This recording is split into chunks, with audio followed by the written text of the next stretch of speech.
Hello and welcome to A Friend Remembers and the final video of the year of the JRPG. This is the 13th video in my marathon playthrough of every numbered mainline Final Fantasy game. Throughout the second half of this year, I visited all of them in order from start to finish, played them through to reach the final boss, beaten it, seen the cutscenes, and recorded a video retrospective asking why you should play each game, talking about their highlights, their positives, their negatives, and everything in between. Final Fantasy XIII is one of the most controversial games in the series. It did so many things differently, and this is the point where Square Enix really wanted to shake up the formula. It left a lot of fans wanting, but it also delighted far many more people. So, for the last time in 2023, let's try and unpick why you should play this game.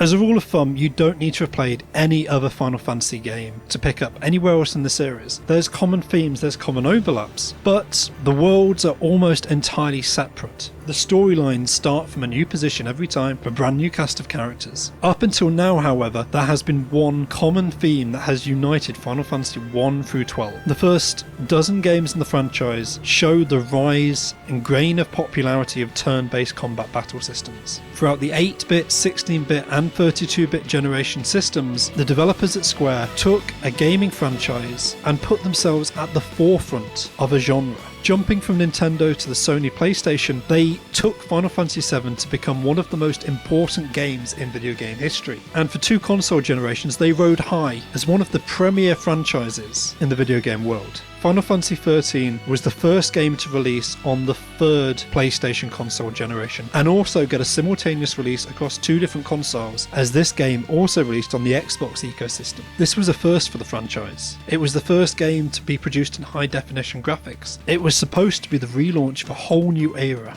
And perhaps cognizant of that, Square Enix wanted to go back to basics. They wanted to try and make the franchise more accessible than it had ever been before. In my video of Final Fantasy XII, I commented that it's a very systems-driven game, that Square Enix kept adding systems on top of systems, building upon everything that had come before. It was going to be harder to be bigger and bolder than that particular game. For Final Fantasy XIII, Square Enix didn't even try. They looked at the new power of the consoles that they were running and decided that the most important emotional beat they could push for was heart and spectacle. Final Fantasy XIII throws away so many of the turn-based conventions of the previous games. You are no longer in complete control of a party of characters. You now control one solitary character with 2 support characters who you have only a very limited amount of direction over. This does not mean that they abandoned strategy. The system of Final Fantasy XIII is the fastest, most accessible turn-based battle system that the franchise has seen so far. The premise being that each of your 6 main characters will have access to a small, certain number of different job specifications. Some of those jobs are damage dealing, some of them can raise a stagger meter which will weaken an enemy and make it vulnerable to greater degrees of damage to be dealt. Some of them are healers, some of them can buff up your characters with advantages, and some of them can sabotage, curse your enemies with disadvantages. It's a very simplified system, and the idea is rather than actually telling your characters what to do, you tell them to chop and change between various job roles. This takes away a lot of the nuanced control that had been seen in the previous games, and means that you don't need to get bogged down in the minutiae of the battle system. You're supposed to sit back and assess the overall strategy. What is the enemy doing? How many enemies are you facing? And what job combinations your characters have to hand that will allow you to overpower and survive the current situation. It means that the battle system is the most fastest, most frenetic, fast-paced system that the game has seen so far. But in return for this hands-off approach to combat, it also conversely means some of the battles here are the longest that the franchise has seen in several gaming generations. Seriously, towards the end of the game of Final Fantasy XIII, it's not unusual to see bosses stretch on to nearly 20 minutes in length, as your cast of 3 characters slowly chips away at the stagger meter, rendering the enemies vulnerable to attack, whilst simultaneously buffing and guarding themselves against a range of status effects and other overwhelming damage output that the boss will be throwing at you at all times.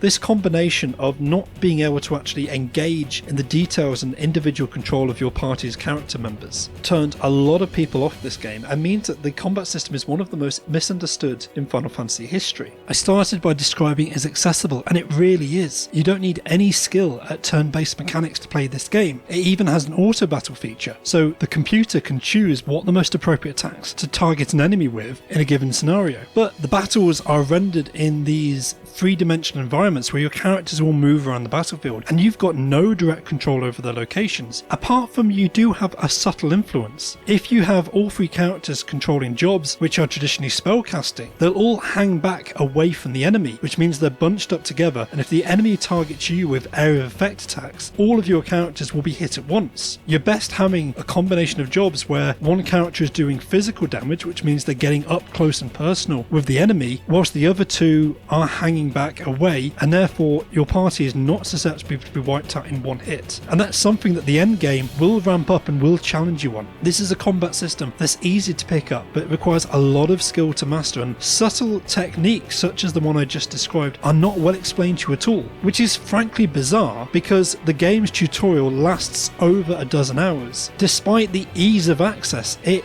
really holds your hand for the first 10 hours of gameplay, never giving you full access to your combat capabilities, rarely giving you free full characters to control, easing you in with 2 characters at a time until it thinks you're ready and comfortable to actually go ahead. This means that for experienced players who think they know what they're doing, halfway through the game when the kid gloves come off and it does actually start to put a challenge for you, there's a sudden enormous difficulty spike that appears to come from nowhere, because whilst it's been holding your hand and shielding you from these more complicated elements, it's also been inuring you against really appreciating how tactical and strategic the combat system really is. Right up until the endgame content, you can ignore most of these ancillary tactics and just power your way through. But that's not a fun way to play this game. It can be extremely grindy if you don't appreciate what you're really doing. It's a bold experiment and it has some truly successful moments. The trouble is, it doesn't offer the degree of variety that several other games in the series have. Final Fantasy XIII only offers you 6 party members, and you can be over a dozen hours into the game before you unlock all 6. That's not a first for the franchise. Earlier games such as Final Fantasy IX shuffled character members in and out throughout the first 3/4 of the game. The difference here being that Final Fantasy XIII is also the most linear game in the franchise. I commented on Final Fantasy X being an extremely linear experience, but there are at least cities and towns and puzzles and side objectives to vary your playstyle. Final Fantasy XIII exists in a series of extremely long corridors. Doesn't matter where you are in the story and what you're doing, you will take your lead character and a certain number of side characters and you will walk forwards down a corridor. The most convoluted that the game gets is to a series of side corridors where you have to press certain switches to open doors to proceed onwards. There are no dungeons, there are no towns, there are no cities, there are no extra non-playable characters. For the majority of this game, the 6 main characters that you'll be controlling are the only people with substantial amounts of dialogue. Unlike every other game in the series, you will not enter any towns and talk to people, you will not engage in meaningful side quests until the last half of the game where there is a hunt system, and the world does open up slightly, the corridor gets broader, but it's still a corridor, it's still a direction where you start, you reach the end, and unlike the previous fairly linear game in the series such as Final Fantasy X, you can't retrace your steps. Most areas of Final Fantasy XIII are visited once and once only, and you never go back. If you forget to pick open a treasure chest as you pass through, you've lost that accessory forever. Similarly, your main concern needs to be about the jobs and skills that your characters have access to. There's not much need for different equipment or different items, although you can equip accessories, they only make a very marginal difference to the combat. This is the most streamlined experience in the franchise and it's very accessible to newcomers. But I also have to acknowledge that for anyone who's seen any of the previous 12 games, there's a massive shock to the system here. The lack of towns, the lack of side experience, the fact it's so streamlined, you're doing the same thing again and again and again, makes this one of the most repetitive games in the franchise. So if you love the combat system, there's loads to adore here. If you gel with the 6 characters, you'll have a great time. But for anyone turned off by the display of these characters, who doesn't click with the story, who likes and values the choice and the variety of different gameplay styles that other JRPGs offer, this is a very flawed game. The story similarly has its strengths and its flaws. The idea here is that you control 6 characters who are all cursed. The world of Final Fantasy XIII is one of godlike machines that rule over and govern society, and the people who live within that society. The Fal'Cie, the machines that govern this society, have cursed the 6 main protagonists, set them a quest that either they complete and will be rewarded by turning to crystal and eternal sleeping life, or they'll die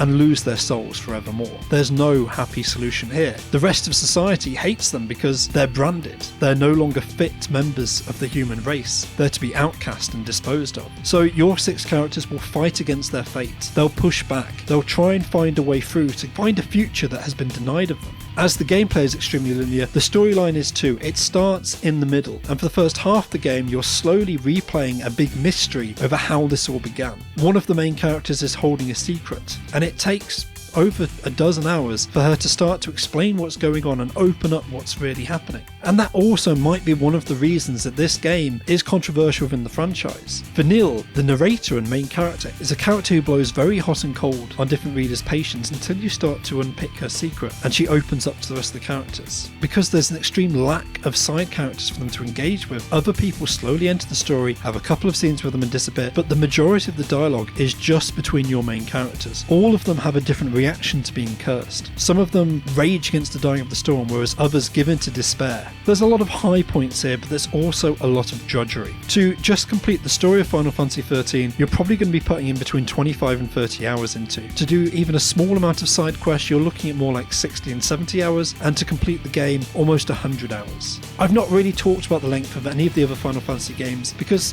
the length hasn't really seemed that important. But for Final Fantasy XIII, I think it's very important you understand what an undertaking this is, because of the lack of variety of what's on offer. There's one solitary, very singular story that's got a single focus. If you gel with the 6 main characters, you'll have a great time, but if they turn you off and you don't emotionally connect with them, there's nothing else to enjoy here. The game never changes up, never changes its style. The proponents of this game will say, well, no, it opens up at the halfway point, but the truth is the corridor just becomes broader. There are a series of hunts and side quests, but that never really changes the type of gameplay that you're engaging in. It's always walk forward and combat. There's no variety, there's no change in scope, there's no change in style. But if you do connect with that battle system, if that strategic high-level focus is what you're looking for, it's extremely polished and it does deliver on the spectacle. Square Enix's goal when developing this was to make something that played just as impressively as it felt. And this is definitely the flashiest Final Fantasy game I've ever played. There's definitely a lot of emotional depth here, but it's surrounded by so much repetition on either side of it. I don't want to do Final Fantasy XIII down. I don't think it's an awful game. I do, however, accept it's an extremely controversial one.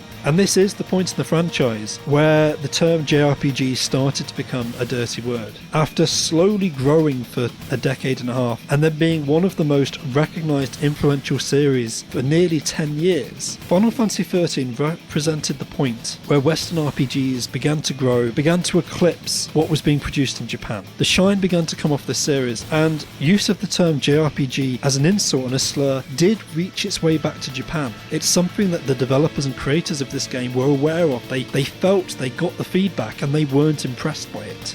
There's a reason that Square Enix has never properly gone back to turn-based gameplay after this game. There's a reason that turn-based gameplay stopped being as popular as it used to be for almost a decade before eventually having something of a resurgence. As I record this in 2023, the year of the JRPG on A Friend Remembers, there's been a remarkable output of brilliant new games in this genre that have all come out. But it's striking to me that the Final Fantasy XVI, the one game in the series that used to represent the genre, has, as ever, gone its own way and done something entirely different. I can't fundamentally blame them for that. They've always wanted to be different. For them, turn-based was a solution to a problem. There are different ways of doing turn-based combat, and Final Fantasy XIII is an extremely singular approach. As a combat system, it's probably extremely successful, and this is one of the best-looking games of its era. I just wish, however, it had either been just half the length or had twice as much content to fit within the same amount of gameplay time. I encourage you to decide for yourself, though. Don't just give in to the hate and ignore this game because of the controversy surrounding it. It does have its strong points. It does have a lot to offer. Space it out. Check that you emotionally connect with the story, and there's something truly ambitious here. And I'd rather the developers swung ambitiously and had the occasional miss than played it safe every single time, because that's the definition of the Final Fantasy franchise. That's what I've always loved it for, and that's why, despite being weary of it, I can't hate this game.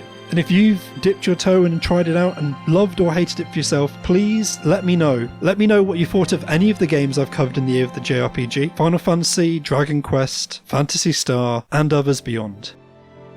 It's been a pleasure sharing this journey with you, and I will have more to report in 2024. In the meantime, Happy New Year, and thank you for watching.